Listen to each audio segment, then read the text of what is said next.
오늘 우리는 이 히브리서 5장 6절서부터 10절까지 말씀을 본문으로 구원의 창시자께 순종하자라는 그 제목을 가지고 함께 말씀 나누는 시간 가지도록 하겠습니다. 우리가 그 지난주에 5장 말씀을 이제 시작을 하면서 이제 사람이 아닌 예수님만 의지해야 된다라는 것을 주제로 이제 이야기를 나눴었죠.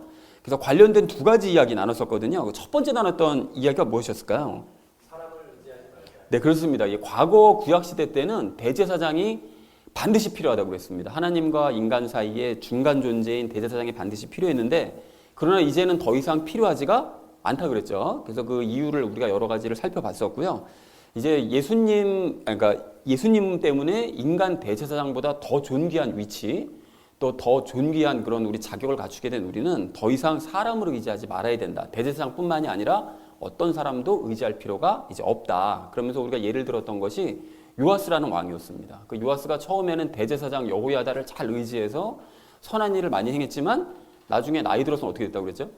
통치자들을 의지하는 바람에 망하는 길로 갔다고 그랬죠. 그러니까 그 사람의 전 인생을 바라보면 선한 일을 한 것이 별 의미가 없었어요. 왜냐하면 그것도 역시 사람을 의지해서 한 일이었기 때문에, 그러니까 일평생 동안 사람만 의지하는 사람은 결국은 망하는 길로 갈 수밖에 없다라는 것을 우리가 요아스를 통해서 확인을 했습니다. 그래서 우리는 참된 대제사장 대신 예수님만 온전히 의지하자라는 것을 첫 번째로 함께 이야기 나눴습니다.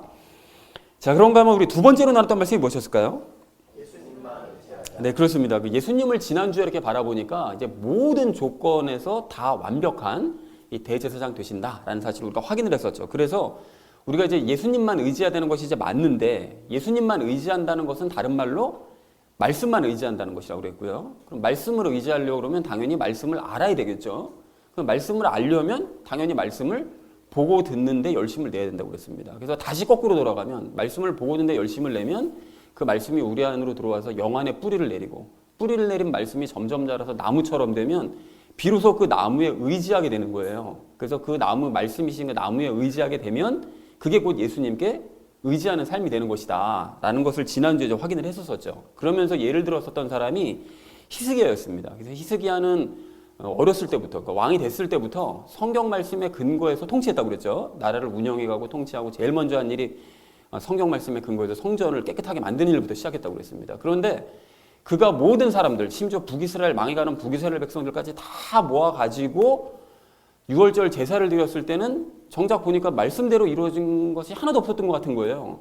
그래서 어떻게 그런 일이 가능한가라고 생각을 해봤었는데, 그것이 도리어 히스기야가 성경 말씀에 근거해서 하나님의 마음을 알고 하나님이 얼마나 사랑이 풍성하신 분인 것을 깨달았기 때문에 역설적으로 성경 말씀에 조금 유배되는, 규례상 조금 유배되는 것들은 다 무시하고서 하나님 앞에 온전히 드리는 그런 제사를 드릴 수가 있었다. 이것이 성경 말씀을 아는, 의지하는 사람이 누릴 수 있는 특권이다라는 것을 이제 지난 시간에 이제 말씀을 드렸었죠. 그래서 우리도 성경 말씀을 통해서 우리의 상황과 앞으로 되어질 일들을 계속해서 여쭙고 믿으면서 일어나가자라는 것을 우리 두 번째로 함께 나눴습니다. 그래서 사랑하는 우리 나눔 믿는 교회 성도님들 모두는 더 이상 사람 의지하지 마시고요. 오직 대제사장 대신 예수님만 의지하시기 바랍니다. 그리고 그렇게 되시기 위해서 날마다 성경 말씀을 읽으심으로써 말씀이 영에 뿌리 내릴 수 있도록 여러분 그렇게 읽으시고 또 잘하게 하셔서 오직 말씀이신 예수님만 의지하시는 저 여러분 되어주시기를 다시 한번 주님의 이름으로 간절히 축원드립니다. 지난주는 오직 예수님만 의지해야 된다라고 이제 말씀을 나눴다면, 이번 주 말씀은 오직 예수님께 순종해야 된다라는 것에 대해서 말씀하고 계십니다. 그래서 이번 주 주제를 이렇게 잡았는데요. 구원의 창시자, 오늘 마지막 10절에서 말씀하시는 그 구원의 창시자께 우리가 순종하자라는 것을 주제로 각절 말씀 나누도록 하겠습니다. 먼저 6절 말씀 우리 함께 읽도록 하겠습니다. 이것은 그분께서 또한 다른 곳에서 이르시기를 너는 멜기세덱의 계통에 따른 영원한 제사장이라 하심과 같으니라 라고 말씀하세요.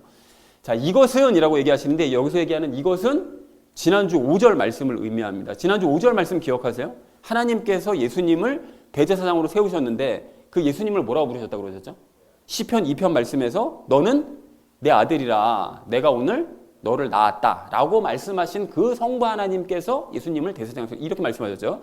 그걸 가리키는 것입니다. 그래서 이것은, 그러니까 하나님께서 예수님을 너는 내 아들이다, 내가 너를 낳았다라고 말씀하신 그 예수님을 대제사장으로 세우신 것은 이라는 그런 뜻이라는 거죠. 그 대제사장으로 세우신 게 바로 그러면 시편 2편에서만 그렇게 잠깐 언급하시고 마신 거냐? 그것이 아니라 여기서 얘기하시죠. 다른 곳에서도 말씀하시기를 멜기세덱의 계통에 따른 영원한 제사장이라고 말씀을 하셨대요. 이게 어디 구절이냐면 시편 110편 4절 말씀입니다. 그걸 그대로 인용하고 왔는데 시편 110편 4절에서도 예수님은 곧 멜기세덱의 계통에 따른 제사장이다라고 말씀을 하셨기 때문에 예수님은 제사장이 맞으시다라는 것을 이제 바울이 6절에서 얘기를 하고 있는 것이죠. 자, 그런데 이게 얘기 나온 김에 멜기세덱에 대해서 우리가 잠깐 나눌 텐데 멜기세덱 앞으로 우리가 그 7장에서 좀 더 자세하게 얘기를 나누도록 하겠습니다. 근데 잠깐 말씀을 멜기세덱 얘기가 나왔으니까 나누자면 멜기세덱은 부모가 없고요. 그리고 생명의 시작과 끝도 없고요. 그리고 혈통도 없어서 어느 지파에도 소속되지 않은 그런 존재라고 기록이 되어 있습니다. 이 히브리서에서 그렇게 말씀하고 계시죠. 그리고 창세기에서 말씀하시는 것처럼 하나님의 제사장이면서 동시에 살렘의 왕이다 라고 이제 말씀하고 계십니다. 또한 멜기세덱은 아브라함에게 11조를 받았어요. 그리고 아브라함을 축복하면서 빵과 포도즙을 줍니다. 그래서 이 모든 모습들을 종합했을 때 이게 누구가 연상되는가 하면 누가 연상되죠? 예수님이 연상이 되죠. 이 모든 특징이 예수님과 일치를 해요. 예수님이 빵과 포도즙을 제자들에게 주셨던 것처럼 이 멜기세덱에도 그걸 먼저 보여주신 거죠. 그래서 우리가 이 멜기세덱에 대해서는 적용 시간과 7장에서 좀 더 자세하게 나누는 시간 가지도록 하겠습니다. 자, 6절을 이렇게 정리해 볼 수 있겠는데요. 성부 하나님께서는 시편 110편 4절에서도 예수님을 멜기세덱의 계통에 따른 영원한 제사장이라고 말씀을 하셨다라는 것이 6절의 의미가 되겠습니다. 자, 우리 7절 말씀 함께 읽도록 하겠습니다.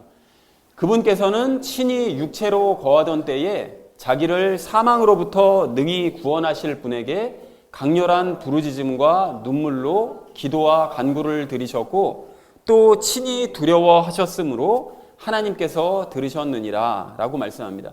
여기 예수님께서 친히 육체로 거하던 때라고 말씀하시는 건 특별히 예수님께서 2000년 전에 육체로 오셨지만 특별히 어떤 때를 얘기하시는가 하면 예수님께서 죄와 연합하시기 위해서 그 겟세마네 동산에서 기도하셨을 때 그때를 얘기합니다. 그러니까 그때 성부 성령 하나님과 헤어지셨잖아요. 그리고 이제 홀로 그렇게 되신 게 이제 처음이었던 거예요. 그 삼위일체 이 땅에서 삼위일체로 지내신 이후로는 처음이었죠. 그래서 성부 성령 하나님과 이제 분리되시고 이제 죄와 연합하기 바로 전에 그래서 겟세마네 동산에서 기도하실 때 육체로만 남아 있을 때 그때를 의미합니다. 그래서 자기를 사망으로부터 능히 구원하실 분, 즉 잠시 후면 십자가에 못 박혀 죽으실 거잖아요. 그래서 죽은 자신을 부활시켜 주실 성부 하나님, 그분께 이제 기도를 하셨다는 거예요.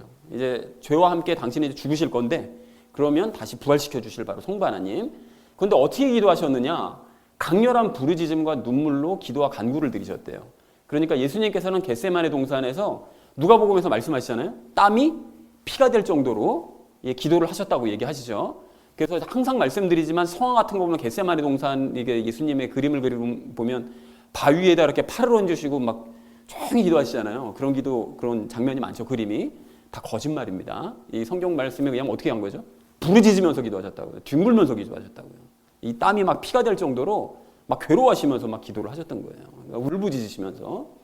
자, 근데 그렇게 기도를 하셨는데 왜 그렇게 기도를 하셨느냐? 구원을 위해서 기도하신 거예요. 방금 말씀드린 것처럼 죽으시잖아요. 그런 걸 부활시켜 주실 성부 하나님께서 당신을 부활시켜 주실 것 때문에 부활시켜 주실까라는 그 의심 때문에 그것 때문에 간절하게 기도하신 거예요. 아니 그럼 이상하잖아요. 아니 예수님이 왜 그걸 믿지 못하고 그걸 위해서 그렇게 막 절박하게 기도를 하시느냐? 예수님이 지금 어떻게 되셨다고요? 성부 성령 하나님과 분리가 되시고 죄의 잔을 지금 마셔서 점점 죄에 지금 감염되고 계시는 상태인 거예요. 그러니까 점점 의심이 되는 거죠. 이게 정말 살아날까? 내가 얘네들을 위해서 사람들을 위해서 죽는다는 게 이게 말이 되나 이게? 의심이 되시는 거죠. 그것 때문에 절박하게 간절하게 눈물로 기도하셨던 거죠. 싸우신 거예요. 그 죄와 자기에 있는 죄와. 자, 그리고 친히 두려워하셨대요. 그래서 예수님께서는 죄와 연합하는 것 때문에 일단 두려움을 느끼셨고요. 그 연합하는 사실 자체가 너무 이게 괴롭고 더러운 거죠. 그리고 또한 홀로 그 죄와 그 싸워야 되는 것에 대한 두려움을 가지신 거예요. 그 죄가 그 정체가 불신이잖아요. 하나님을 막 의심하게 될 텐데 그걸 어떻게 내가 견딜 수 있을까? 이런 게 처음이잖아요. 그 죄와 하나님이셨던 그분이 죄와 연합하는 그 경험 자체가 처음이시기 때문에 그런 불신과 홀로 싸워야 된다는 이 두려움에 사로잡히신 거죠. 그리고 사망으로부터 과연 부활하지 못할 것인가 라는 그런 것에 대한 두려움도 있으실 것이라고 봅니다. 여러 가지 두려움으로 혼재되셔가지고 막 괴로워하면서 기도를 드리신 거죠. 자, 그런데 여기서 질문이요. 바울은 지금 앞에서 멜기세덱에 대해서 얘기하고 있었잖아요. 그리고 제사장에 대한 그 자격, 그것을 얘기하고 있다가 왜 갑자기 이런 말을 왜 갑자기 기도하면서 막 뭐 괴로워하면서 기도하지? 이 얘기를 왜 하셨을까요? 왜 했는가 하면 이유가 있는데요. 예수님께서는 구원에 대한 두려운 마음을 가지고 강렬하게 부르짖으면서 눈물로 기도하고 간구하신 체험이 있으시잖아요. 그런 체험이 있으시기 때문에 우리의 심정을 아시는 거예요. 그리고 우리를 불쌍히 여기실 수 있는 거예요. 그렇기 때문에 우리를 구원하실 수 있는 진짜 대제사장이 맞다라는 것을 다시 한번 확인해 주시는 거예요. 그러니까 우리가 우리의 구원 문제 때문에 막 뒹굴면서 괴로워하고 힘들어할 때 그 마음을 너무나 잘 아세요. 본인이 그걸 경험해 보셨기 때문에. 그러니까 우리를 불쌍히 여기시는, 지난주 2절 말씀처럼 우리를 불쌍히 여기는 대제사장으로서의 자격이 충분히 있으신 분이시다라는 것을 다시 한번 얘기를 하고 있습니다. 그래서 7절의 의미를 이렇게 정리할 수 있겠는데요. 예수님께서는 육체로 계실 때 그 두려움 때문에 자신을 부활시키실 성부 하나님께 강렬한 부르짖음과 눈물로 기도와 간구를 드리셨고, 하나님께서는 그 기도를 들어주셨다라는 것이 7절의 의미가 되겠습니다. 이어진 8절 말씀 우리 함께 읽도록 하겠습니다. 그분께서 아들이실지라도 친히 고난받으신 일들로 말미암아 순종하기를 배우사라고 말씀하고 계십니다. 여기 친히 고난받으신 일이라는 건 당연히 이제 십자가와 관련된 모든 고난들이에요. 그 전에 채찍질 당하고 입에 막 얼굴에 침 맞으시고 주먹으로 맞고 막 십자가에 못 박히고 이런 모든 고난들을 얘기합니다. 그러니까 예수님께서는 십자가 고난의 이 전 과정을 통해서 순종하는 방법을 배우셨다는 거예요. 근데 이 얘기를 왜 했느냐? 그러니까 우리도 순종의 길로 이끄신다는 거예요. 고난을 통해서 순종할 수 있도록, 우리가 예수님께 순종하지 않으면 그렇게 순종하는 길을 갈 수 있도록, 배울 수 있도록 인도하신다는 것이죠. 자, 그래서 8절의 의미를 이렇게 정리할 수 있겠는데요. 예수님께서는 하나님의 아들이심에도 불구하고 친히 당하신 그 십자가 고난의 과정들을 통해서 더욱 순종하는 방법을 배우셨다. 그렇다면 하나님의 아들도 이런 걸 경험했다면 우리도 순종하지 않으면 당연히 그런 것을 경험하는 건 당연한 일일 수 있다라는 것을 바울이 언급하고 있죠. 자, 이어진 9절 말씀 함께 읽도록 하겠습니다. 완전하게 되셨으므로 자기에게 순종하는 모든 사람들에게 영원한 구원의 창시자가 되시고 라고 말씀하고 있습니다. 완전하게 되셨다는 것은 우리를 위해 잠시 죄와 연합하셨잖아요. 그런데 죽으셨다가 살아나시면서 어떻게 되는 거죠? 죄와 분리가 되신 거죠, 다시. 그리고 신령한 새 육신을 입으셨잖아요. 그러심으로써 영과 혼과 육이 완전하게 되셨어요. 예수님께서는 부활하셨을 때. 그리고 순종하기 때문에 이 모든 일들이 가능했던 것이었죠. 죄와 싸우면서 끝까지 죄에 지지 않으시고 끝까지 죄와 싸워 이기심으로써 결국 순종하셔서 이 모든 완전하게 되시는 일이 가능해지셨다. 자, 그런데 그게 예수님께만 해당되는 일이냐? 아니고 그 다음에 항상 우리에게 주시는 말씀이 있는 거죠. 예수님께서는 당신을 믿고 당신에게 순종하는 자들을 똑같은 방식으로 구원하신다고 그랬어요. 이거 몇 번 강조했죠. 그러니까 예수님을 믿었을 때 예수님이 죽고 부활하셨는데 그게 나와 무슨 상관이냐? 그게 왜 나한테 기쁜 소식이냐? 예수님을 믿고 똑같이 순종하는 사람에게 그 예수님께 일어났던 모든 일들이 다 나에게도 똑같이 일어나니까. 그걸 믿고 순종하는 사람들은 죽고 예수님처럼 똑같이 부활할 수 있다는 거예요. 자, 그래서 똑같은 방식으로 나를 구원하시니까, 즉 죄와 분리시키시고 나를 완전하게 이제 만드신다라는 그 얘기를 하고 계시는 거죠. 자, 그래서 그러한 구원의 창시자가 되셨다는 거예요. 뭔 소리냐? 영원한 구원의 창시자가 되신다고 얘기하는데 전체적으로 정리를 하면서 말씀드리자면 예수님께서는 순종하심으로 말미암아 완전하게 되셨죠. 영혼육이 완전하게 되셨는데 당신을 믿고 순종하는 모든 사람들에게도 똑같은 일을 행해 주신다는 거예요. 믿고 따르는 사람에게는 똑같이 부활시켜서 죄와 분리시키시고 나중에 우리를 완전하게 만들어 주시는데, 그렇게 하심으로써 영원한 구원의 창시자, 당신이 먼저 그러한 구원을 체험한 분이 되신 거예요. 그러니까 하나님께 절대적으로 순종하면 죄와 분리되고 부활해서 완전한 육신을 입고 영혼육이 완전하게 된다는 걸 본인이 먼저 체험하시고 그 이후로 예수님을 믿고 따르는 모든 사람들도 똑같은 구원을 해주신다. 그러니까 그러한 방식의 구원의 창시자가 되시고 우리는 추종자가 될 수 있도록 만들어주신다라는 것이 9절의 의미가 되겠습니다. 자, 마지막 10절 말씀 우리 함께 읽도록 하겠습니다. 하나님에 의해 멜기세덱의 계통에 따른 대제사장이라 불리셨느니라 라고 말씀합니다. 멜기세덱의 계통에 따른 대제사장이요. 아까 전에도 6절에서 말씀하셨는데 예수님께서는 레위 계통의 제사장이 아니라 하나님께서 멜기세덱의 계통에 따른 대제사장이라고 이제 불리셨다는 거예요. 그래서 요거에 대한 추가적인 설명은 적용 시간에, 이제 지파와 관련된 얘기는 적용 시간에 말씀드리도록 하겠습니다. 자, 그래서 10절을 이렇게 정리할 수 있겠는데요. 예수님은 성부 하나님에 의해 멜기세덱의 계통에 따른 대제사장이라고 불리신다. 왜? 앞에 6절서부터 9절까지의 모든 조건들을 봤을 때 예수님께서는 대제사장이 확실하시기 때문에, 그래서 그분은 멜기세덱의 계통에 따른 대제사장이라고 하나님께 인정받으시는 분이시다 라고 결론을 내렸다는 것이 오늘의 의미가 되겠습니다. 자, 그래서 오늘 본문 말씀을 정리해보자면 이렇게 정리할 수 있겠는데요. 성부 하나님께서는 시편 110편 4절에서도 예수님을 멜기세덱의 계통에 따른 영원한 제사장이라고 이제 말씀을 하셨는데, 예수님은 육체로 계실 때, 즉 성부 성령 하나님과 이제 헤어지셨을 때 두려움 때문에 성부 하나님께 강렬한 부르짖음과 눈물로 기도하며 간구를 하셨고, 성부 하나님께서는 그 모든 기도를 들어주셨다. 자, 그래서 예수님께서는 하나님의 아들이시지만 그렇게 고난 받으심으로써 순종을 배우셨고, 그렇게 완전하게 되심으로써 당신께 순종하는 자들에게는 영원한 구원의 창시자, 똑같은 일들을 다 이루어 주시고, 그럼으로써 하나님께 멜기세덱의 계통에 따르는 대제사장이라고 이제 불리셨다라는 것이 오늘 본문 전체의 내용이 되겠습니다. 그래서 오늘 본문 말씀이 약간은 좀 그 껄끄러운 부분이 있으실 것 같아서 좀 더 간단하게 정리를 해드리자면 이렇게 정리할 수가 있어요. 예수님께서는 그 두려움 때문에, 그 죄를 감당하는 그 두려움 때문에 강렬한 부르짖음과 눈물로 간구를 하셨죠. 그런데 끝까지 순종하셨어요. 그러심으로써 죄를 이기신 거죠. 자, 그럼으로써 예수님을 믿는 자들에게는 영원한 구원을 주신 것이고요. 그리고 하나님께는 대제사장으로서 인정을 받으신 거죠. 그러니까 그 고통의 과정을 통해서 우리에게는 구원을, 하나님께는 대제사장으로서의 인정을, 그래서 앞으로 모든 사람들을 믿는 자들을 다스릴 수 있는 권한을 받으신 분이 바로 우리 예수님이시다라는 것이 오늘의 본문 내용이 되겠습니다. 자, 그래서 우리가 적용 시간에 세 가지 내용을 나눌 건데요. 첫 번째는 예수님의 자격에 대해서요. 두 번째는 예수님께서 수고하신 이유에 대해서요. 마지막 세 번째는 삶의 우선순위에 대해서 말씀을 나누도록 하겠습니다. 자, 그래서 오늘의 결론이요. 구원의 창시자께 순종하자라는 것을 주제로 나머지 말씀은 삶에 적용하면서 함께 말씀 나누는 시간 가지도록 하겠습니다.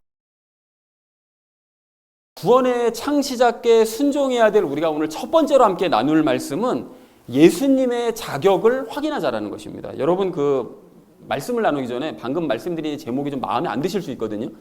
아니, 예수님이시니까 당연히 자격이 있으시겠지. 아니, 무슨 뭐 예수님이 뭐 자격을 가졌는지 뭐 확인을 하자, 이런 얘기를 어떻게 할 수가 있냐, 감히, 라고 생각하실 수 있는데, 그렇게 생각하시면 안 됩니다, 여러분. 그러니까 예수님이시니까 당연히 뭐 이러시겠지, 당연히 저런 자격 가지고 계시겠지. 여러분, 이렇게 생각하는 거는 그 맹목적인 믿음이 될 수 있어요.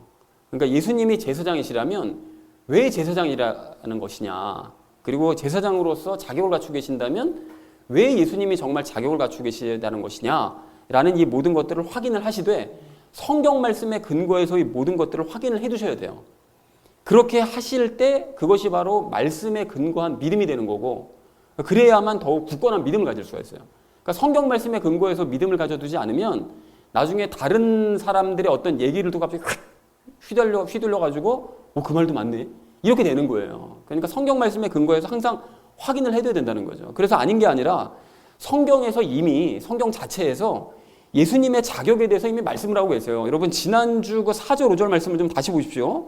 그 보시면 뭐라고 말씀하시죠? 대제사장이라는 그 영광의 직분은 아무나 스스로 가질 수 있는 것이 아니라고 말씀하시죠. 그게 어떻게 가질 수 있다고요? 하나님께서 부르신 자라야만 대제사장으로서의 직분을 가질 수 있다라고 조건에 대해서 이미 말씀을 하셨어요. 그죠? 그리고 예수님은 하나님께서 부르신 존재이기 때문에, 부르신 자이시기 때문에 대제사장의 자격이 있는 분이다라고 예수님의 자격에 대해서 이미 성경에서 말씀을 하고 계신다는 거죠. 그 다루고 계신다는 얘기예요. 자, 그러면 하나님께서는 예수님을 왜 제사장으로 부르신 것이냐, 이게 어떤 자격이 있길래 부르셨냐. 여러분, 그 지난주 1, 2절에서 기억나세요? 대제사장의 자격이 뭐라고 그랬죠? 그 첫 번째는 1절에서 뭐라고 얘기합니까? 대제사장은 하나님과 사람 사이에서 희생물을 드릴 수 있는 자격을 가진 자라야 된다, 이렇게 얘기하시죠. 그리고 두 번째 2절에서 뭐라고 얘기하시죠? 죄를 지은 사람들을 불쌍히 여기는 마음을 가진 사람이 대제사장으로서의 자격이 있다, 이렇게 말씀하시잖아요. 그런데 예수님께서는 그 모든 자격을 다 가지고 계신다는 거예요. 당신 자신을 희생물로 드리셨기 때문에 제사장으로 첫 번째 자격 조건을 갖고 계시고, 또 당신이 그 불쌍히 여기는 마음을 가지시는 것은 그 모든 걸 경험해 보셨기 때문에 사람들을 불쌍히 여기는 마음을 가지심으로 그 둘 다 자격 조건에 해당돼서 대제사장으로서의 자격을 가지고 계신다라고 말씀하신다는 거예요. 자, 그런데 문제가 뭔가 하면 우리는 그걸 인정하죠. 그런데 이 히브리서를 읽고 있는 이 유대인들이에요. 이 유대인들을 대상으로 지금 편지를 쓴 거잖아요, 1차적으로. 그런데 이 유대인들은 예수님이 정말 대제사장이 맞나? 라는 것에 대한 굉장히 강력한 의심을 가지고 있었어요. 이게 왜 그런가 하면 이유가 있었는데요. 예수님이 레위 지파가 아니었기 때문에 그렇습니다. 여러분, 그 잘 아시는 것처럼 제사장, 대제사장은 어떤 지파에서만 나올 수 있는 거죠? 오직 레위 지파에서만 나올 수 있는 거죠. 그건 아예 율법상으로 그래요. 율법에서 기록돼 있단 말이죠. 그러니까 그 레위 지파 이외의 사람들은 제사장이 되고 싶어도 될 수가 없는 거예요. 그런데 예수님은 무슨 지파입니까? 유다 지파시잖아요. 그러니까 레위 지파가 될 수가 없는 거고, 그러니까 제사장이 될 수가 없는 거다라고 유대인들은, 그러니까 예수님은 대제사장으로서 자격이 없다라고 생각할 수밖에 없다는 거예요. 맞는 말이죠. 자, 그러면 정말 이게 이상한 거잖아요. 이게 왜 뭐가 이상한 건가 하면, 하나님께서 율법을 주셨으니까, 율법을 주신 분이 하나님이시니까 하나님께서는 그 사실을 당연히 아셨을 텐데, 그럼 유대인들 헷갈리게 왜 굳이 유다 지파에서, 아니 레위 지파에서 그러면 그 구원자를 내셔가지고 좀 주시지, 왜 유다 지파이신 예수님을 대제사장으로 부르시냐는 거예요. 그래서 유대인들이 막 더 헷갈리게 왜 이렇게 만드시냐는 거예요. 여러분, 그래서 오늘 6절과 10절에서 바울이 갑작스럽게 멜기세덱을 그래서 언급한 거예요. 아까 본문을 설명하면서도 잠깐 말씀을 드렸던 것처럼 멜기세덱은 14장에, 창세기 14장에서 갑자기 등장하거든요. 그때도 거기서 갑자기 등장하는데, 일단 창세기 14장 18절을 보면 멜기세덱은 살렘의 왕이요 하나님을, 거룩하신 그 높으신, 지극히 높으신 하나님의 제사장이다 라고 분명히 정의를 하고 계신단 말이죠. 그러니까 멜기세덱은 제사장이 맞대요. 그리고 멜기세덱은 아브라함에게 11조도 받았잖아요.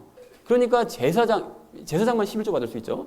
그러니까 제사장이라는 사실을 더욱 분명하게 창세기에서는 증명을 하고 계신다는 거예요. 그럼 이게 도대체 뭐 지금 예수님이 대제사장이라는 거랑 뭔 상관이 있다는 것이냐? 우리가 이런 기록을 통해서, 창세기 기록을 통해서 무엇을 알 수 있는가 하면, 아브라함의 손자가 누굽니까? 야곱이죠. 야곱의 다른 이름이 뭐죠? 이스라엘이죠. 그러니까 이스라엘이 세상에 태어나기 전에, 그러니까 이스라엘이 나라로 세워지기 전에, 그러니까 이스라엘의 12아들들, 그러니까 12지파가 생기기도 전에, 레위 지파가 서기도 전에, 제사장으로 세워지기도 전에 누가 있었다는 거예요? 제사장이 이미 세상에 존재하고 있었다는 거죠. 그러니까 그것들 모두가 다 태어나지도 않았을 때, 레위 지파라는 것이 이 세상에 존재하지 않았을 때도 하나님께 제사를 드리는 제사장은 세상에 존재를 하고 있었다는 거예요. 하나님께서 그런 제사장을 세상에 두셨다는 거예요. 그리고 그 제사장이 누구라고요? 그게 멜기세덱이었다고요. 자, 그러니까 제사장은 우리가 크게 두 부류로 나눌 수 있다는 것을 성경을 통해서 확인할 수가 있는 것이죠. 뭡니까? 레위 계통을 따르는 제사장이 그 첫 번째 제사장이고, 그 계통의 제사장이고, 다른 계통은 뭡니까? 레위 계통 제사장이 세상에 존재하기 이전에 존재했던 그 계통의 제사장. 그러니까 멜기세덱의 계통의 그 제사장이 또한 제사장이라는 거죠. 그러니까 율법이 세상에 들어오기 전에는 멜기세덱의 계통의 제사장이 있었던 것이고, 세상에. 율법이 세상에 들어온 이후로는 레위 계통 제사장이 세상에 존재하게 되었다. 이 두 가지 사실을 우리가 확인할 수 있다는 거죠. 그러니까 유다 지파였던 예수님께서는 레위 지파 계통의 제사장은 아니시지만, 레위 지파가 존재하기 전에 누구 계통이요? 멜기세덱의 계통에 따르는 제사장이셨다라는 것을 우리가 분명하게 확인할 수가 있다는 거죠. 그러니까 결론적으로 예수님은 레위 지파가 아니지만, 유대인들이 의심하는 것처럼 레위 지파가 아니라서 대제사장이 될 수 없다고 생각할 게 아니라, 레위 지파는 아니지만 대제사장으로서의 자격이 있다. 왜? 멜기세덱 계통을 따른 제사장에 속하시니까. 그렇기 때문에 대제사장으로서의 자격이 있으신 분이시다라는 것을 유대인들에게 바울이 확인을 시켜주더라는 거예요. 그러니까 우리도 확인이 됐죠? 해결이 된 거죠. 그러니까 오늘 6절과 10절 말씀을, 그 멜기세덱을 그래서 얘기를 했던 것이에요, 바울이. 자, 그리고 앞으로 7장에서 우리가 또 확인을 하겠지만, 그 멜기세덱은 결국은 이제 예수님이시다라는 걸 우리가 이제 확인하는 시간을 가지도록 하겠습니다. 자, 그러니까 우리가 여기서 이제 결론적으로 확인하셔야 될 것이 무엇인가 하면, 예수님과 관련된 어떤 의문들 있잖아요. 성경을 읽다 보면 정말 그거 맞네. 유대인들 말이 맞네. 예수님은 그 유다 지파니까 대제사장으로서의 자격이 없네. 의심이 들 때가 있잖아요. 그러면 그 의문을 그냥 넘어가지 말고 반드시 확인하셔야 된다고요. 이런 의문들을. 그러니까 의문을 제기를 하고, 성경으로 그 제기된 의문을 사실관계를 확인하는 것은 믿음이 없는 게 아니라 도리어 더 굳건한, 흔들리지 않는 믿음을 갖기 위한 방편이라는 거예요, 여러분. 그러니까 성경을 읽으면서 생기는 의문들을 반드시 여러분 기록을 해 두시고요. 그 기록된 그것을 반드시 성경 말씀을 통해서 의문을 해결하시고 확인하시라는 것입니다. 성경 안에 반드시 답이 있어요. 꼭 확인하셔야 된다는 거죠. 그러한 작업들이 여러분 개인적으로 쌓여 나가게 될 때, 그것이 막연한 믿음, 맹목적인 믿음을 벗어나서 성경적인 믿음을 갖게 되는 근본적인 방법이 될 줄 이렇게 믿습니다. 여러분과 꼭 그렇게 하셔야 돼요. 그게 말씀에 순종하기를 배우는 자세인 거예요. 그러니까 오늘 그 본문에서 말씀하시는 것처럼 순종하기를 배워야 된다고 그러시잖아요. 그게 말씀에 순종하기를 배우는 자세라는 거죠. 사랑하는 우리 나눔 있는 교회 성도님들 모두는 예수님께서 대제사장 되기에 합당한 분이시라는 사실을 믿으시기 바랍니다. 근데 그 믿음을 막연하게 그냥 아니 대제사장이시겠지 이게 아니라 성경 말씀을 통해서 분명하게 확인하시고 그 믿음을 가지시기 바랍니다. 그렇게 성경적인 믿음을 가지셔서 흔들리지 않고 굳건하게 대제사장 예수님만 신뢰하시는 저와 여러분 되어주시기를 주님의 이름으로 간절히 축원을 드립니다. 구원의 창시자께 순종해야 될 우리가 오늘 두 번째로 함께 나눌 말씀은 예수님이 왜 고통을 당하셨는지 확인하자라는 것입니다. 여러분 오늘 7절 말씀을 좀 다시 보십시오. 보시면 예수님께서는 그 십자가에 못 박히시기 전에 그 자신을 죽음으로부터 부활시켜 주실 성부 하나님 그분께 강렬한 부르짖음과 눈물로 기도하고 간구하셨다고 말씀해요. 그리고 두려워하셨다고 얘기를 합니다. 그러니까 아까 전에도 말씀드렸던 것처럼 성부 성령 하나님과 떨어져서 이 모든 일들을 혼자 감당하셔야 되니 이게 얼마나 이게 괴로우셨겠냐고요. 너무나 당연한 얘기죠. 자, 그런데 멜기세덱과 제사장과의 그 관계 또 자격 이것에 대해서 얘기하던 바울이 예수님께서 괴로워하면서 절박하게 기도하셨다는 얘기를 왜 했다고요? 왜 했는가 하면 예수님께서 대제사장으로서의 자격이 있으신 분이시다. 이제 이거를 얘기하기 위함인 거잖아요. 그러니까 즉 아까 전에 말씀드렸던 것처럼 대제사장은 희생물을 드려야 될 존재인데 당신이 십자가에서 이제 희생물을 제물로 아예 드려지신 것이고요. 그리고 또한 사람들을 불쌍히 여기는 그 연약함을 불쌍히 여길 수 있어야 되는데 그거를 성부 성령 하나님과 분리돼서 당신의 죄와 홀로 싸우시면서 그걸 절박하게 인간의 심정을 절박하게 느낀 거죠. 그 죄와 연합한 상태에서 그 모든 유혹을 물리치고 하나님을 바라본다는 게 얼마나 힘든 일인가.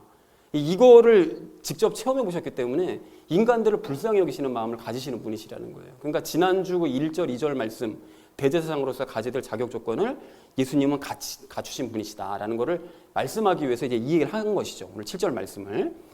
자, 그래서 우리가 대제사장으로서의 예수님을 예수님이 대제사장으로서의 자격을 가지신 분이시다 전혀 의심할 여지가 없는데요. 그런데 우리가 여기서 예수님의 그 자격과는 별개로 그 한 가지 주목하셔야 될 부분이 있습니다. 뭔가 하면 예수님께서 이렇게 울며 부르짖으시고 두려워하는 마음을 가지시면서 기도하고 간구하신 이 모습, 이렇게 하신 그 이유가 당신이 원하는 것을 얻기 위해서 이렇게 절박하게 기도하신 것이 아니라는 거예요. 내가 원하는 뭔가를 얻기 위해서 절박하게 기도하는 이런 모습이 아니라 그럼 왜 그러신 거죠? 나와 우리의 영을 구원하시기 위해서, 즉 남을 위해서 그렇게 절박하게 울며 부르짖으면서 두려워하면서 기도를 하셨었다는 것이죠. 여기에 주목해야 된다는 거예요. 그러니까 다시 말해서 우리의 영을 죄와 분리시키시고 살려내시기 위해서, 우리를 살리시기 위해서 거꾸로 당신은 죄와 연합하시고 죽으셔야 됐던 거죠. 우리를 살리기 위해 당신은 죽으시고 우리를 죄와 분리시키시기 위해 당신은 죄와 연합하신 거예요. 이 일을 위해서 두려워하면서 부르짖으면서 울부짖으면서 기도를 하셨다는 것입니다. 그래서 그에 대한 영혼육의 고통 때문에 괴로우실 수밖에 없으니까 부르짖으시고 이제 울면서 기도하신 거예요. 자, 그럼 여기서 우리가 함께 좀 생각해 보실 점이 있는데요. 예수님께서 나를 그리고 우리를 구원하시기 위해서 이렇게 울며 부르짖고 두려워하시는 이런 고통의 과정을 거치셨고, 그래서 나를 이제 구원하시기 위한 모든 준비를 다 갖춰 놓으셨는데, 그 모든 일들 다 이루어 놓으셨는데, 정작 나는 나의 영의 구원을 위해서 이렇게 절박하게 울고 부르짖으면서 두려워하는 마음을 가지고 기도하고 간구하는 과정을 거쳐 봤냐는 것입니다. 그러면 여기서 잠깐만요. 그거는 예수님께서 내 영을 구원하시기 위해서 모든 일들을 다 이루어 두셨기 때문에 나는 예수님께서 이루신 일을 그냥 받아들이고 그냥 누리기만 하면 되는 거 아닌가요? 라고 질문하실 수 있는데 맞습니다. 그러니까 우리가 그 예수님께서 내 영을 구원하시는 것에 대해서 내가 할 수 있는 일은 아무것도 없어요. 그러니까 예수님께서 하신 일을 받아들이고 믿어서 그 은혜를 받아야 되는 건 맞긴 맞는데, 그 은혜를 받아 누려서 영이 구원받기 이전을 얘기하는 것입니다. 그 이전에 나는 내 영의 구원의 문제 때문에, 아직 구원받지 못했을 때요, 그 구원의 문제 때문에 그 도저히 해결하려고 해도 해결이 되지 않는 그 문제 때문에 노력해도 이건 영의 구원받는 것 같지가 않고, 뭘 어떻게 해보려고 해도 안 되고, 막 스스로 절제하고 자제해봐도 안 되고, 거룩하게 살려봐도 안 되고, 이 모든 것들이 안 되는 그 문제 때문에 울며 부르짖으면서 두려워하는 마음을 가져봤냐라는 것입니다. 이게 진짜 물세례인 거거든요. 그래서 여러분 이게 일례로 세례 요한에게 세례를 받으러 나왔던 사람들이 그런 심정을 가지고 있었던 거예요. 이 죄 문제가 해결이 안 되니까 세례 요한 앞으로 나온 거죠. 그리고 베드로의 설교, 그러니까 성령님 세례를 받고 완전히 변화된 베드로가 설교했잖아요. 그때 유대인들에게 막 찌르잖아요. 너희가 구원에 그 예수님을 죽였다라고 하니까 막 가슴에 찔림을 받아가지고 막 괴로워하잖아요. 그럼 우리가 어떻게 해야 되냐? 막 이런 괴로운 심정을 막 갖죠. 그때 그 심정이에요. 그리고 또 예수님을 만난 바울도 그랬죠. 구원받고 나서 보니까 자기가 철천지 원수로 여겼던 예수님의 구원자인 거예요. 여기서 오는 그 멘붕이죠, 멘붕. 진짜 이 자괴감. 이거 어떻게 해야 되나, 이거? 나는 어떻게 해야 되나, 이걸? 이 죄를 어떻게 할 것이냐? 그리고 존 웨슬리를 비롯한 신앙의 우리 선배들, 근래의 선배들도 다 이런 과정들을 거쳐갔단 말이죠. 자, 그런데 이와는 반대로 바리새인들이나 요한복음 5장에 38년 된 병자나 부자 청년이나 그런 사람들은 자기 영의 구원의 문제에 대해서는 별로 관심들이 없었어요. 그냥 당연히 구원받는다고 생각하고 있었다는 것이죠. 그러니까 별로 괴로워하지 않았기 때문에 예수님은 어떻게 합니까? 버리더라는 것입니다. 자, 그렇다면 나에게는 이렇게 괴로워하는 체험과 과정이 있었냐는 거예요. 혹시라도 나의 영의 구원의 문제 때문에 내가 울지도 부르짖지도 두려워하지도 않았고 최소한 오랜 시간 동안 그것 때문에 마음이 막 괴로워가지고 힘들어하면서 밤잠을 설칠 정도라는 어떤 이런 경험을 해보지 않았었다면, 도리어 그런 문제에 대해서는 아예 그냥 관심조차 기울여 본 적이 없다면 나는 스스로의 영의 구원의 문제에 대해서 돌아봐야 된다는 것입니다. 도리어 심지어 이런 영의 구원의 문제가 아니라 내 삶의 문제 있잖아요. 내가 먹고 사는 문제, 그리고 내 앞에 놓여진 그 삶의 어떤 그 여러 가지 혼란스러운 문제들, 그것 때문에만 울며 부르짖으면서 두려운 마음을 가지고 막 뒹굴면서 기도하고 간구하는 그런 삶을 살아왔다면 더더욱 나는 나의 영의 구원의 문제에 대해서 심각하게 돌아봐야 된다는 것입니다. 난 어릴 때부터 그냥 믿어졌는데요. 그냥 별로 고민할 게 없던데. 여러분 혹시라도 이런 생각을 하시는 분이 계신다면 여러분 그것은 아까 말씀드렸던 것처럼 성경적인 믿음이 아니라, 성경에 근거한 믿음이 아니라 그냥 맹목적인 믿음, 또 그냥 막연한 믿음일 수 있어요. 그냥 믿고 싶은 걸 수 있어요. 난 구원 받았다라고 믿고 싶은 거죠. 성경으로 확인 안 된 그런 믿음일 수 있다는 거예요. 그러니까 확인해 봐야 된다는 거예요. 여러분 그래서 예수님께서는 7절과 같은 이 고통의 과정을 통해서 우리를 구원할 만반의 준비를 다 거쳐놓고 계시거든요. 그래서 제가 얼마 전에도 왜 말씀드렸던 것처럼 왜 집사님 질문하셨었잖아요. 그 구원을 이루어 놓으셨는데, 모든 사람을 위해 구원을 이루어 놓으셨는데 그럼 그게 나에게 적용되려면 어떻게 되느냐? 여러분 그 먼저 보는 콘센트 비유로 말씀드렸었잖아요. 그죠? 우리 사방에 예수님께서 모든 준비를 다 갖춰놓고 우리 사방에 집집마다 가는 곳마다 우리가 이동하는 곳마다 콘센트 없는 곳 있어요? 다 있잖아요. 카페를 가든 어디를 가든 심지어 화장실 가도 있거든요. 그 모든 구원의 콘센트를 우리 주변에 다 놓으시고 꽂기만을 기다리고 계시는 거예요. 우리가 접속하기만을 기다리고 계신다고요. 그래서 우리가 그 콘센트에 접속을 해야 되는 거예요. 그런데 우리가 만약에 그 콘센트에 접속을 하지 않으면, 그래서 감전을 당하고 충격을 받아서 죽었다가 다시 살아나지 않으면 우리에게 그 구원은 아무 상관이 없는 거예요. 나에게 적용이 되질 않는 거예요. 내 인생에 접촉이 돼야 되는 거예요. 감전당해 죽었다가 살아나야 되는 거예요. 그 충격에. 그리고 그 구원의 콘센트에 접촉할 수 있는 첫 번째 과정이 무엇인가 하면 방금 말씀드린 대로 내 영의 구원의 문제 때문에 진지하게 울고 부르짖으면서 두려워하는 마음을 가지는 것, 이것이 첫 번째 과정이라는 것입니다. 그런데 이런 적이 없다면 구원을 받았는지를 심각하게 걱정을 해야 되는데 여기서 한 가지 문제점이 있어요. 설사 내가 그런 과정이 없었어요. 나는 영의 구원을 받은 것 같지가 않은 것 같은 거예요. 의심이 들어요. 그럼 어떻게 하라고요? 그런 마음이 가져지질 않는데, 두려운 마음도 가져지지 않고 뒹굴어지지도 않고 울며 부르짖고 싶은 마음도 없는데 어떻게 해야 되냐는 거예요. 그러니까 걱정한다고 해서 될 문제가 아닌 거잖아요. 7절 같은 모습이 나타나지 않는다는 거예요. 어떻게 해야 되느냐? 답을 다 알고 있어요. 우리가 이미. 뭔 답을 알고 있죠? 지지난주 말씀드렸던 것처럼 뭐라고 말씀드렸습니까? 말씀을 읽음으로써 살아있고 권능이 있으신 그 말씀이 내 육신과 혼과 영을 찌르고 들어와서 나의 모든 안에 있는 더럽고 추악한 것들을 다 드러내시는 그 일이 나에게 일어나야 된다고요. 그렇게 되면 자신의 실체를 깨닫게 되는 거예요. 내가 이거밖에 안 되는 인간이었구나. 나 심각한 인간이었구나. 내가 문제가 많은 인간이었네.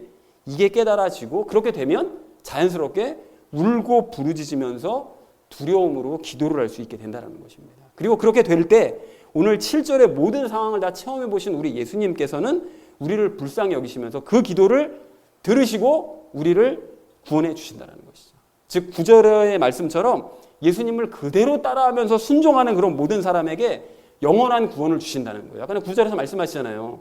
당신에게 순종하는 자, 당신을 따라오는 자를 영원한 구원의 길로 인도하신다면서요. 예수님이 그렇게 뒹굴고 괴로워하고 울부짖으면서 두려운 마음 가운데 기도하셨다면 똑같이 따라가야 되는 거죠.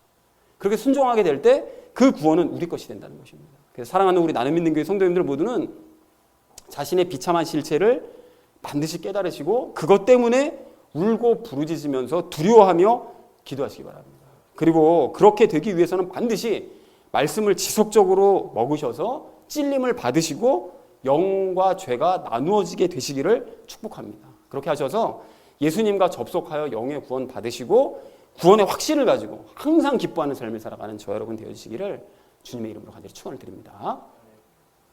자, 구원의 창시자께 순종해야 될 우리가 마지막 세 번째로 함께 나눌 말씀은 순종을 배우자는 것입니다. 순종을. 여러분 오늘 그 8절 말씀을 이렇게 보십시오. 이제 8절 말씀을 보니까 예수님께서는 십자가 고난을 통해서 더욱 순종하는 방법을 배우셨대요. 자, 그러면 바울이 아까 전에 이 얘기를 왜 굳이 했다고요? 왜 했는가 하면 하나님의 아들도 고난을 통해서 순종하심을 배웠다면 우리도 그래야 된다라는 것을 언급한 거죠.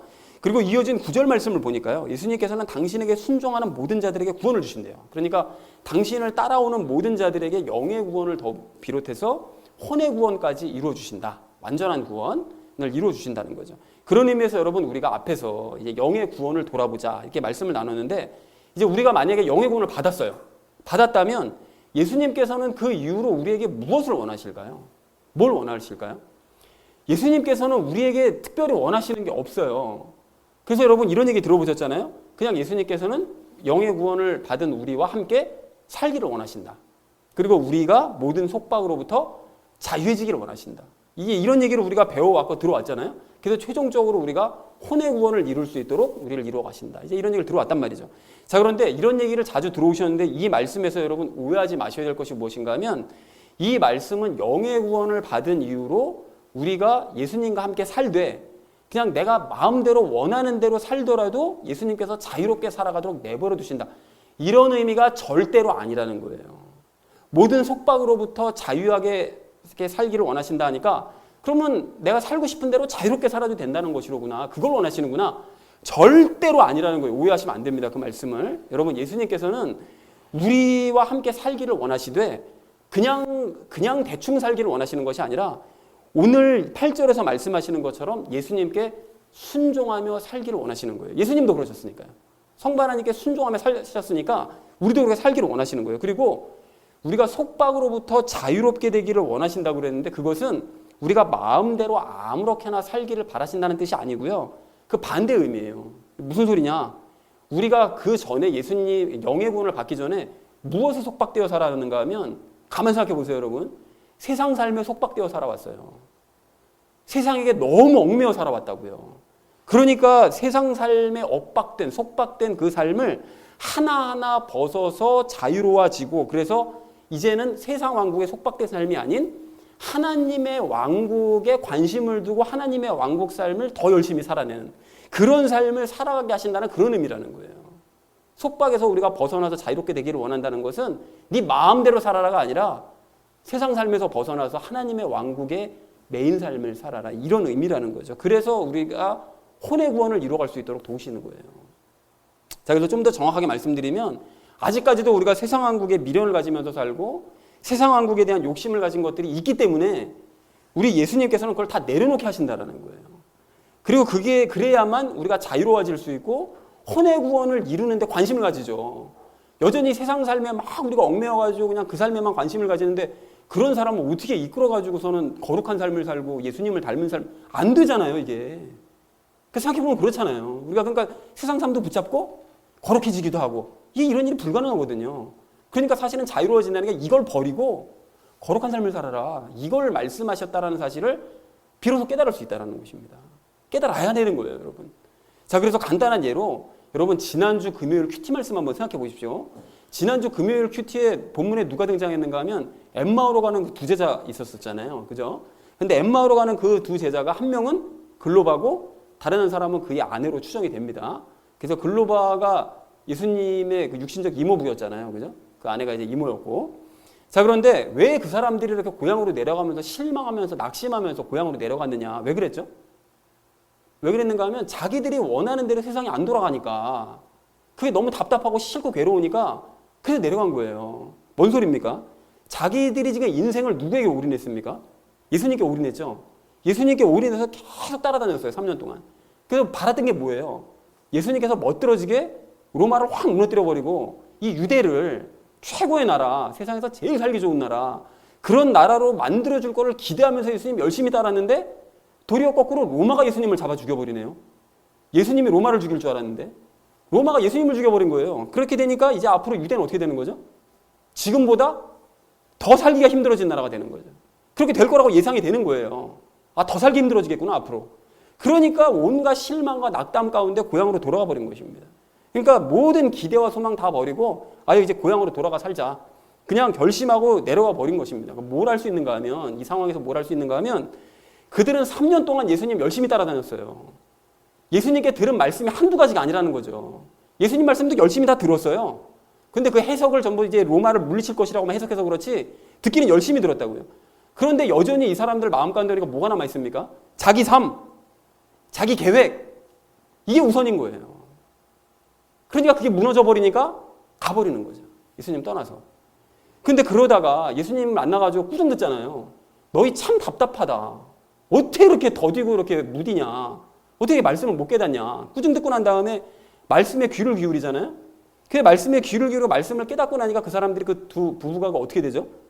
나라의 상황과 주변 상황 하나도 안 달라졌거든요. 똑같아요. 예수님 그냥 죽으셨다라는 거 여기 인식하는 거 똑같고 그냥 나라도 달라진 것 같고 주변 상황 달라진 게 하나도 없는데 예수님께서 부활하셨다는 것을 깨닫고 나니까 예수님이 봤잖아요. 눈이 열려서. 그걸 깨닫고 나니까 그리고 부활하신 예수님이 아 우리 옆에 지금 동행하고 계셨구나. 이 사실을 깨닫고 나니까 더 이상 실망하거나 낙심하지를 않아요. 그 모든 실망과 낙심의 마음이 다 사라져 버리더라고요.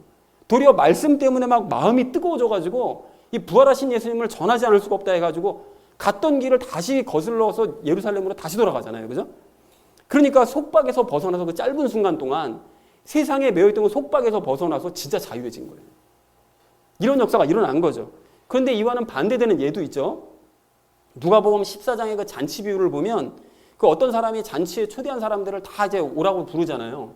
근데 예전에도 말씀드렸다시피 그 유대에서는 특히 결혼식 잔치에서는 그 1년 전에 그 초대장 다 보내거든요. 그러니까 1년 전에 준비를 해놔야 되는 거예요. 시간 다 빼놔야 되는 거예요. 그래서 1년 전에 불렀으니까 당연히 가야 되는데 그 불렀더니 사람들이 어떻게 합니까? 야 나는 땅 새로 사가지고 그거 보러 가느라고 나 못 가겠는데? 부동산 때문에 못 가겠는데? 또 어떤 사람은 나 소 새로 사가지고 시험해봐야 되기 때문에 못 가겠는데? 지금으로 치면 자동차 새로 사가지고 시험해봐야 돼서 나 못 가겠는데? 또 다른 사람 나 결혼해가지고 나 못 가겠는데? 다 핑계대면서 안 온 거예요. 그러니까 그 사람들 결국 어떻게 됐죠? 그 만찬 자리에 오고 싶어도 나중에는 들어갈 수가 없는 거예요. 근데 여러분 이 비유를 여러분 잘 아시는 것처럼 잘 아시다시피 이 비유가 무슨 것을 비유한 것입니까? 성부 하나님께서 예수님을 통해서 유대인들을 먼저 초청하셨다. 그 얘기를 하고 계신 거잖아요. 그런데 그 유대인들이 그러한 하나님의 왕국, 하나님께서 초대하시는 그 왕국보다 뭘 더 중요시한 겁니까? 이 세상 삶이 더 중요한 거예요. 이 세상 삶이. 나는 부동산이 더 중요하고 내 집이 더 중요하고 내 땅이 더 중요하고 내 자동차가 더 중요해. 그런데 내 마누라가 더 중요하다고 내 가족이 더 중요하다고. 이 세상이 더 중요한 거예요. 하나님의 왕국은 별로 관심이 없는 거예요. 그러니까 하나님께 순종하면서 하나님과 함께 살아가는 삶 거부하고 또 적극적으로 도리어 불순종하면서 하나님과 함께하는 삶이 아닌 세상과 함께하는 삶을 살아가려고 열심을 내더라는 거죠. 그러니까 어떻게 됩니까? 그 사람들이 다? 바로 망하는 거죠. 그 만찬 자리에 가고 싶어도 못 간다고요. 그러니까 여러분 우리도 마찬가지라는 것입니다. 영의 구원을 받은 이후에 예수님께 순종하면서 예수님과 함께 살아가는 삶에 난 별 관심이 없는데 예수님과 함께 살아가고 너무 밋밋하고 재미없지 않아? 난 관심 없는데 세상 왕국의 삶으로부터 자유해지는 게 아니라 세상 왕국에 더욱 속박되는 삶을 나는 살고 싶은데 나는 내 부동산이 더 중요하고 내 집이 더 중요하고 내 자동차가 더 중요하고 내 가족이 더 중요한데 속박된 삶을 여러분 살려고 하면 유대인들과 똑같은 결말을 맞을 수밖에 없다라는 거예요. 이게 남 얘기가 아니라는 거죠. 그런 의미에서 여러분 우선순위를 기억하시기 바랍니다. 여러분 하나님의 우선순위가 뭐라고 그랬죠? 간단하게 정리하면 마태복음 6장에 그 말씀이에요. 그의 나라와 그의 일을 먼저 구해라. 그러면 이 모든 것을 너희에게 더해 주시겠다. 이게 하나님의 우선순위 아닙니까? 그러니까 다시 말해서 예수님께 순종하면서 예수님과 함께 살아가는 삶, 우리를 구원하신 이후에 그 예수님께서 바라시는 바로 그 삶, 세상 왕국에 속박된 삶으로부터 벗어나서 하나님의 왕국에 관심을 가지는 삶을 먼저 살게 되면 이 땅에서 필요한 모든 것들을 다 예수님께 받으면서 살아갈 수 있다. 그것이 하나님의 우선순위, 그 우선순위에 따르는 사람이 누릴 수 있는 축복이라는 것이죠. 그래서 어떤 목사님이 그 마태복음 6장의 그 말씀을 이렇게 해석을 하시더라고요.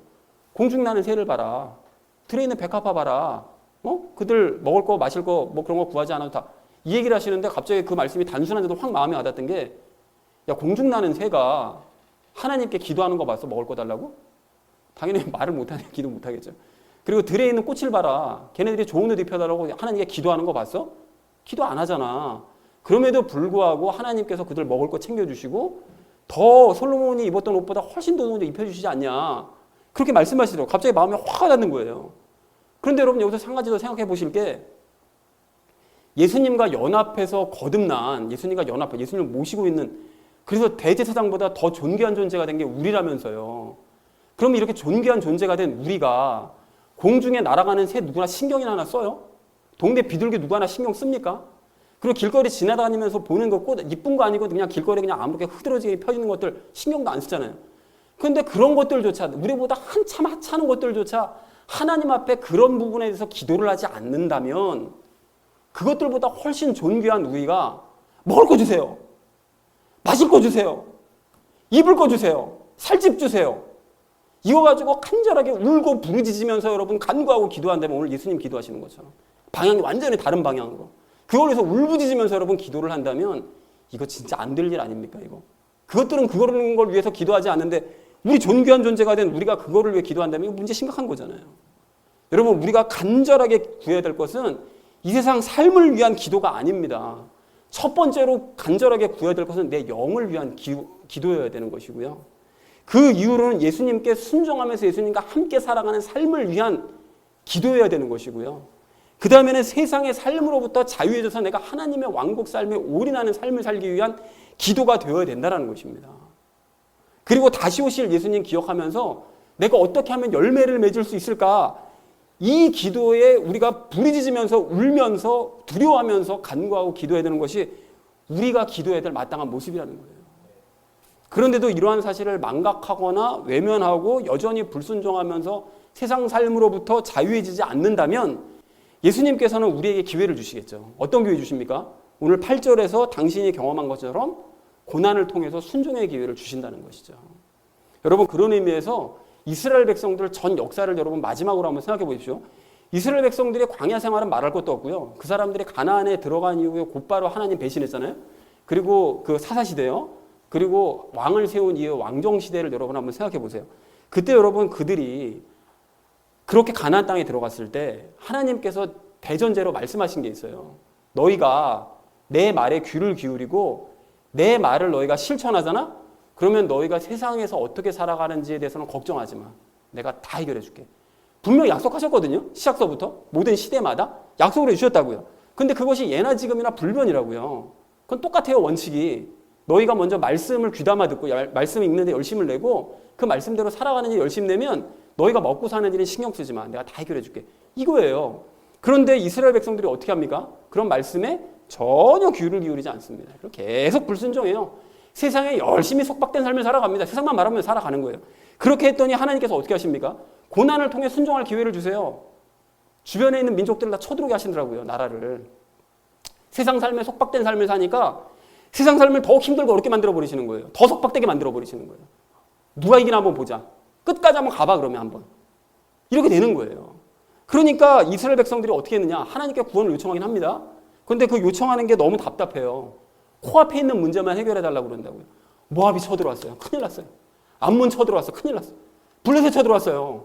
아시리아 쳐들어왔다고요. 바빌론 쳐들어왔어요. 어떻게 해요? 무서워 죽겠어요. 해결해 주세요. 요거만 기도해요. 자기네들이 지금 왜 이런 고난을 당하고 있는지, 그들이 왜 쳐들어왔는지, 근본적인 문제에 대해서는 그 원인에 대해서는 전혀 찾을 생각하지 않습니다. 관심도 없어요. 그냥 눈앞에 문제만 매달리는 거예요. 그렇게 되니까 문제가 해결되면 또다시 원상태로 돌아가서 불순종하고 세상 왕국에 또 속박된 삶을 사는. 그러니까 하나님께서 고난을 주셔서 기회를 주셔도 그 기회는 그냥 날아가 버리는 거예요. 그때마다 날아가 버리는 거예요. 고생은 고생대로 하고 기회는 기회대로 날아가고. 그러니까 어떻게 했어야 됐습니까? 뒤집어져야죠. 뒤집어져야죠. 하나님의 말씀에 귀를 기울이는 삶을 살고 그 말씀에 순종하면서 하나님과 함께 살아가는 삶을 기쁨으로 여기고 그리고 세상 왕국의 속박으로부터 벗어나서 하나님의 왕국을 사모하고 그 왕국 삶의 법칙대로 살아가는 삶에 관심을 두는 삶을 살았어야 됐다는 것입니다. 그렇게 됐다면 주변 민족들에게 침략은커녕 주변 민족들 다스리는 삶을 살았을 거예요. 그리고 세상 왕국에서도 축복을 누리며 살아가는 삶을 살았을 거라는 것입니다. 마찬가지라는 거죠, 여러분. 우리에게 고난과 어려움이 왜 생깁니까? 그리스도인의 삶에 우연이라는 건 없다면서요. 그러면 내가 지금 겪고 있는 어려움과 고난은 우연이 아닌 거잖아요. 예수님께서 허락하신 상황 아닙니까, 이게? 그러니까 내가 지금 고난받고 있는 거거든요.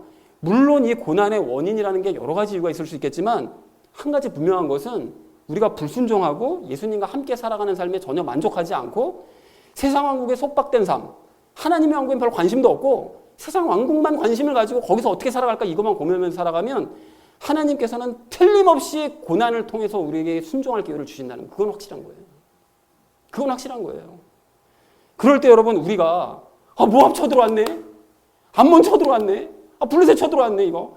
애가 문제가 생겼는데 우리 집안에 문제가 생겼는데 부모한테 문제가 생겼는데 경제적인 문제가 생겼는데 이것만 가지고 여러분 눈앞에 문제만 가지고 그냥 해결해 주세요 여러분 이렇게 하시면 여러분 그 문제는 언젠가 해결이 되겠죠.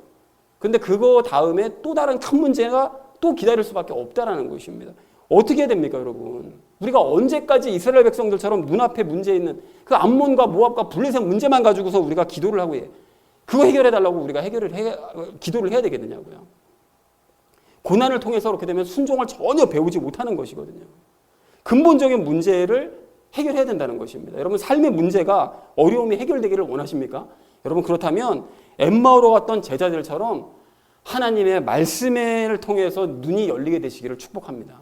영안이 열리셔야 된다는 거예요. 그리고 더 근본적인 문제예요. 예수님께 불순종하고 예수님과 함께 살아가는 삶에 전혀 관심 갖지 않고 세상에만 속박된 삶을 살려고 하는 이 삶을 과감히 여러분 포기하시고 예수님께 순종하면서 예수님과 함께 살아가는 삶, 세상 왕국의 속박에서 벗어나서 하나님의 왕국에 관심을 가지고 그 삶을 위해서 그 나라를 위해 살아가는 삶, 이 삶에만 관심을 가지고 살아가는 저 여러분 되시길 간절한 마음으로 소망합니다.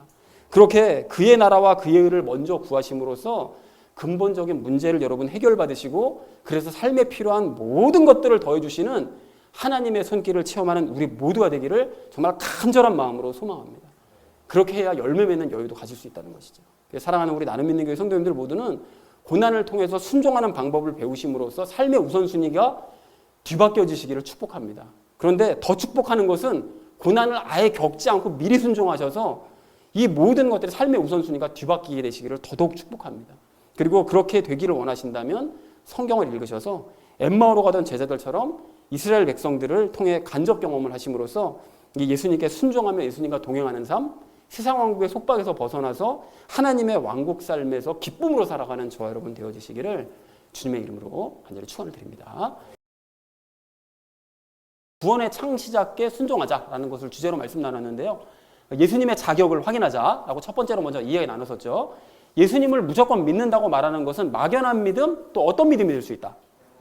맹목적인 그런 믿음이 될 수가 있다. 그래서 우리가 반드시 이것에 근거해서 예수님을 확인하는 것이 이런 믿음이요, 이런 믿음. 이 뭐라고 그랬죠? 같이 공통적으로 들어갈게. 말씀, 성경에 근거해서 예수님을 확인하는 것이 성경적인 믿음이고 그것이고 바른 믿음이라고 이제 말씀을 드렸었죠. 그래서 예수님은 어떤 지파가 아니시기 때문에 율법적으로는 대제사장이 될 수 없는 거죠. 레위 지파가 아니기 때문에 율법적으로는 대제사장 자격이 없으신데 그런데 제사장 계통이라는 건 두 가지. 레위 지파 계통과 레위 지파가 존재하기 이전에 존재했던 어떤 계통이요? 멜기세덱 계통이 있었다라는 걸 확인할 수가 있는 것이죠. 그래서 예수님은 당연히 그러니까 어떤 계통이요? 멜기세덱 계통의 제사장이시다. 그래서 대제사장으로서의 자격이 당연히 있으시다. 그러므로 예수님은 대제사장으로서의 자격을 온전히 갖추신 분이다라는 것을 첫 번째로 함께 이야기 나눴습니다. 자, 그런가 하면 우리 두 번째로 나눴던 말씀, 예수님이 왜 고통을 당하셨는지를 확인하자고 그랬죠. 예수님께서는 당신 자신을 희생물로 드리셨죠. 1절, 하나님과 인간 사이에 희생물을 드릴 존재. 두 번째는 두려움으로 울며 부르짖으심으로, 오늘 7절 말씀, 죄인들의 심정을 잘 아세요. 그러니까 불쌍히 여기시는 마음, 2절 말씀. 그러니까 이 두 가지만 해도 벌써 대제사장으로의 자격이 있으신 거죠. 그리고 멜기세덱 계통에 따름으로 더 확실하게 대제사장으로서의 자격이 있으신데, 아이고 답을 얘기했죠. 그러니까 대제사장으로서의 자격이 이제 있으시다. 자, 그래서 또한 예수님께서 이 모든 일들, 이 어려움을 겪으시고 괴로워하셨던 것은 우리의 무엇을 구원하시기 위해서요? 우리의 영을 구원하시기 위해서, 죄는 떨궈버리시고 영을 구원하시기 위함이었다. 그리고 만약 우리가 이 구원 문제 때문에 두려움으로 울면서 부르짖은 경험이 없다면 우리는 스스로의 구원을 돌아봐야 된다고 그랬어요. 무슨 구원이요? 우리의 영의 구원 문제 때문에 이런 경험이 없다. 돌아봐야 됩니다. 그래서 이런 경험을 하기 위해서는 억지로 되는 거 아닙니다. 무엇으로 찔림을 받고요? 말씀으로. 하나님의 말씀은 살아있고 권능이 있으시니까 그 말씀으로 찔림을 받고 나뉘어져서 추악하고 더러운 모든 것들이 다 속의 것들이 튀어나와야 되는 거예요.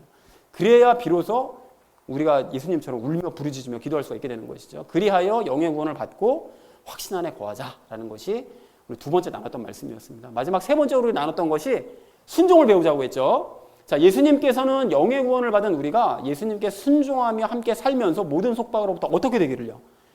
자유케 되기를 원하세요. 그런데 이 자유케 되기를 원한다는 이 말씀은 내가 어떻게 자유롭게 살아가는 삶을 의미하는 것이 아니다. 내가 마음대로 원하는 대로 그 자유롭게 살아가는 삶을 의미하는 것이 전혀 아니다. 이거 완전 오해한 거다. 이렇게 되면 도리어 그와는 반대로 예수님께 순종해서 어떤 왕국에 대한 미련 욕심이요? 이 세상 왕국에 대한 미련과 욕심에 속박된 삶에서 벗어나서 그 자유롭게 되는 그거를 의미하는 것이라는 거죠. 그래서 엠마오로 가던 두 제자도 그렇게 세상에 속박된 삶을 살다가 무엇으로 변화되었죠? 말씀으로 변화됐죠. 말씀 듣고 마음이 막 뜨거워지지 않더냐? 막 서로 고백을 하잖아요. 그 말씀으로 변화되고 진정 자유하게 된 거죠. 그런데 이 비유에 등장하는 유대인들, 어떤 비유예요? 초대하신 비유, 잔치 비유에 등장하는 유대인들은 하나님께 불순종하면서 세상 왕국 삶에만 더 속박된 거죠. 그래서 망했습니다. 유대인들이 그래서 망한 거예요. 자, 그래서 우리가 우선순위가 뒤바뀐 삶을 살면, 하나님 나라를 우선하지 않는 삶을 살면 예수님께서는 어떤 것을 통해, 고난을 통해서, 고난의 환경을 통해서 우리에게 무슨 기회를 주신다고요? 순종할 기회를 주신다라고 말씀을 드렸습니다. 자, 그래서 이스라엘 백성들은 전체 역사 내내 눈앞에 고난만 해결하려고 하다가 어떤 문제를 해결하지 못했다고요? 근본적인 문제 해결, 그거를 해결받지 못했어요. 자기네들이 돌이켜야 되는 문제, 환경이 바뀌기만을 바란 거예요. 자기가 바뀔 생각은 안 하고. 그러니까 근본 문제 해결이 안 된 거죠. 그래서 망한 거죠. 그래서 우리가 이것을 읽음으로써 고난이 왜 생겼는지, 당연히 말씀을 읽음으로써 고난이 왜 생겼는지 근본 원인을 발견하고 예수님께 순종하면서 예수님과 동행해서 세상의 속박으로부터 자유케 되는 우리 모두가 되기를 간절한 마음으로 소망을 합니다. 자, 그래서 사랑하는 우리 나눔 있는 교회 성도님들 모두는 말씀을 통해 예수님이 대제사장 되심을 확인을 하시고요.